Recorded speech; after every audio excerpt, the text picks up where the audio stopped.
여러분 안녕하십니까? 7월 19일 뉴스플러스 시작합니다. 먼저 증시 상황부터 진단합니다. 홍원표 기자 나와 있습니다. 홍 기자, 오늘 우리 시장 혼조세로 끝이 났네요. 그렇습니다. 오늘은 양시장 코스피는 소폭 하락했고 코스닥은 소폭 상승했습니다. 네. 지난밤 뉴욕 증시가 하락한 게 이제 우리 증시에도 영향을 미쳤는데요. 유가증권 시장에서 개인이 1,000억 원가량 순매수를 했고 기관이 1,400억 원 이상 순매도했습니다. 그리고 외국인은 양시장에서 좀 엇갈렸습니다. 거래가 많지는 않은 하루였던 것 같습니다. 오늘 가장 큰 이벤트는 역시 제닛 옐런 미 재무장관의 방한이었는데 역시 이 동맹국 간의 공급망 강화, 프렌드 쇼어링, 여기에 방점이 찍힌 것 같습니다. 그렇습니다. 옐런 장관이 우리나라를 방문한 뒤에 이제 첫 번째 공식 일정이 LG화학에 있는 R&D 캠퍼스를 방문한 건데요. 네. 배터리 공급망 구축을 위한 한미 협력 방안을 논의하기 위해서인데 이와 관련해서는 강미선 기자가 전해드리겠습니다. 방한 첫 일정으로 LG화학을 찾은 제닛 옐런 미국 재무장관은 미국을 중심으로 한 공급망 동맹을 다시 한번 강조했습니다. We must work with allies and partners to secure supplies of critical goods that we will not make in sufficient quantities at home. We must work with America's allies and partners to strengthen our collective supply chain resilience. 옐런 장관이 LG화학을 첫 방문지로 선택한 건 굳건한 한미 배터리 동맹을 넘어 배터리 소재까지 그 범위를 넓히겠다는 상징적인 의미로 해석됩니다.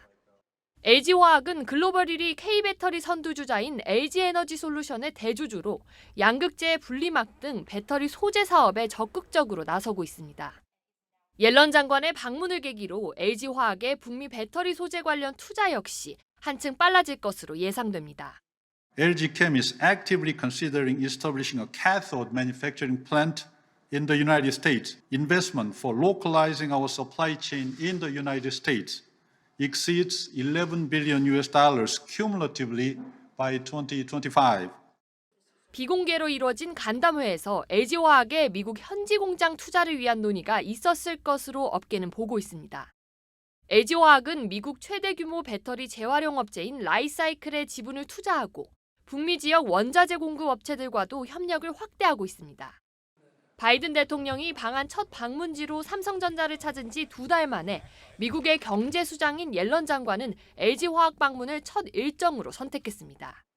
한미 간 경제 동맹은 이제 정부를 넘어 기업 차원에서 보다 구체화되고 있습니다. 한국경제TV 강미선입니다. 네, 이렇게 옐런 장관이 LG화학을 방문하면서 오늘 이제 LG화학에 대한 주가도 좀 관심을 모았는데요. 예. LG화학은 소폭 상승을 했고 LG에너지솔루션은 2% 이상 하락을 했습니다. 아무래도 이런 개별 종목의 이슈보다는 오늘 전체적으로 좀 증시가 안 좋았던 점이 영향을 미친 것으로 보입니다. 예. 오늘 이와 동시에 나온 소식이 지금 미 의회에서 미국 반도체 육성법 지원을 받은 기업에 10년간 중국 신규 투자를 금지하는 법안이 추진 중이다라는 소식이 있었습니다. 우리 삼성도 포함이 되죠. 이렇게 배터리와 반도체 분야에서 미국 중심의 동맹이 강화될수록 우리 기업들에 대한 중국의 압박이 더 심해질 텐데 옐런이 오늘 관련해서 발언한 게 있습니다. 히토류 태양광 패널 핵심 제품을 중국에 의존하지 않기 위해 동맹과의 교역 관계와 공급망 강화를 추진 중이다. 충분한 대안이 나와줄 수 있을까요? 유불리를 잘 따져봐야겠습니다. 오늘 지금 이후에 옐런 장관이 이창용 한국은행 총재 그리고 윤석열 대통령, 추경호 부총리 이렇게 연이어서 만났는데 아직 구체적으로 공개된 합의 내용 같은 건 없는 거죠? 그렇습니다. 아직까지 구체적으로 어떤 걸 하겠다, 이렇게 체결하겠다 이런 내용은 없는데요. 일단 역대 두 번째로 미국의 재무장관과 또 한국은행 총재가 만났다는 점에서 좀 이제 많이 주목을 하고 있었는데 네. 일단 두 사람은 일반적인 이야기를 나눈 것으로 알려졌습니다. 이창용 총재는 한미 협력을 좀 증진하자 이렇게 이야기를 했고 옐런 장관은 양국이 이제 경제 관계에 있어서도 좀 밀접한 관계를 맺고 있다면서 앞으로도 좀 이런 관계를 유지하자 이런 식으로 이야기를 했습니다. 지금은 이제 추경호 부총리와의 만남이 진행이 되고 있는데 오늘 지금 어떤 이야기가 오가고 있는지 전민정 기자가 전해드리겠습니다. 미국 재무장관이 우리나라를 찾은 건 지난 2016년 6월 제이컵 류 전 재무장관 방한 이후 6년 만입니다. 추경호 부총리 겸 기획재정부 장관은 오늘 오후 제닛 옐런 미국 재무장관을 만나 비공개 재무장관 회의를 가졌습니다. 고물가와 고환율, 글로벌 공급망 불안으로 경제 불확실성이 높아진 가운데 외환시장 안정책과 공급망 협력 강화, 인플레이션 대응 등이 논의 테이블에 올랐습니다. 글로벌 공급망 차질, 원자재 가격 상승, 여타 위험 요인에 대한 양국 간 공조 방안이 함께 내실 있게 논의되기를 희망합니다. 아울러 금융, 외환 시장의 동향과 협력 방안은 물론 기후변화, 팬데믹, 글로벌 보건 등 양국 간 협력이 필요한 제반 이슈에 대해서도 그중 가장 시장의 기대를 모은 건 지난해 말 종료된 한미 간 통화 교환 협정을 체결하자는 통화 스와프 논의 여부였습니다. 원달러 환율이 14년여 만에 1,320원대를 돌파하면서 환율 안정을 위해 통화 스와프 재개에 대한 필요성이 높아졌기 때문입니다. 통화 스와프가 체결되면 통장처럼 급할 때마다 달러화를 빌려 쓸 수 있어 외환 유동성을 확보하는 데도 추가적인 수단이 될 수 있습니다. 하지만 통화 스와프가 중앙은행 간 계약인 만큼 이번 재무장관 회의에서는 공식 의제로 다뤄지지 않은 것으로 전해졌습니다. 옐런 장관도 한국 정부와 통화 스와프를 논의할 계획이 있는지를 묻는 질문엔 묵묵부답으로 일관했습니다. 재무장관 회의에 앞서 옐런 장관과 면담을 가진 이창용 한국은행 총재 역시 한미 간 협력을 강조하면서도 스와프는 미 연준의 업무라며 말을 아꼈습니다. 다만 이번 옐런 방안을 계기로 한미 간 금융, 외환시장 안정을 위한 긴밀한 공조 방안이 마련될 것이란 기대감이 커진 만큼 정부는 통화 스와프 재개를 위한 논의를 계속 추진할 것으로 보입니다.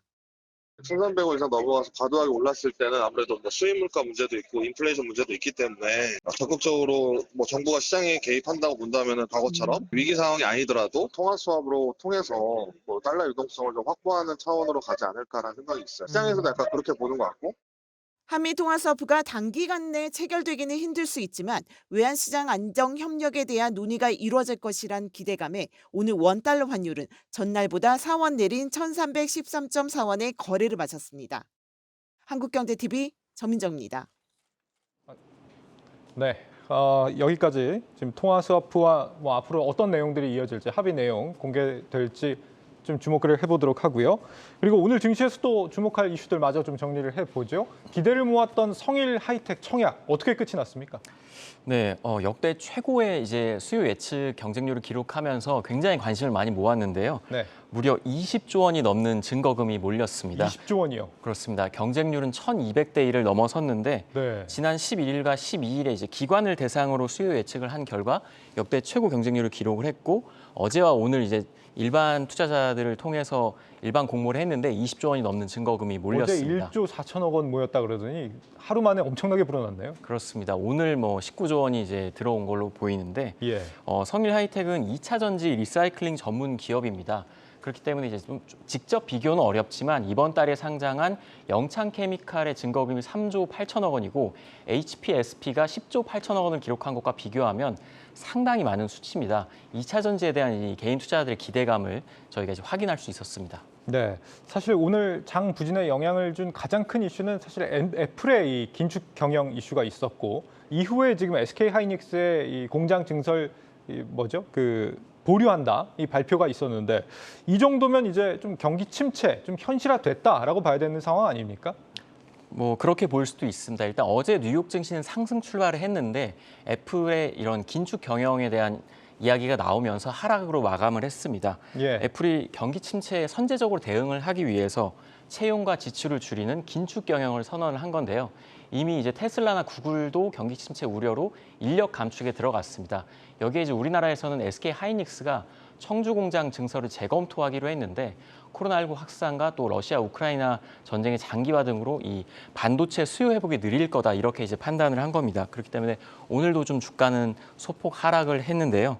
결국 기업들이 이런 경기 침체를 우려를 하면서 좀 선제 대응에 나서고 있는 것으로 보입니다. 네. 그렇다면 오늘 공장 증설 보류 소식으로 반도체 업계에 불안감을 안겨준 SK 하이닉스의 상황 지금부터 한번 들여다보죠. 증시 프리즘 홍원표 기자였습니다.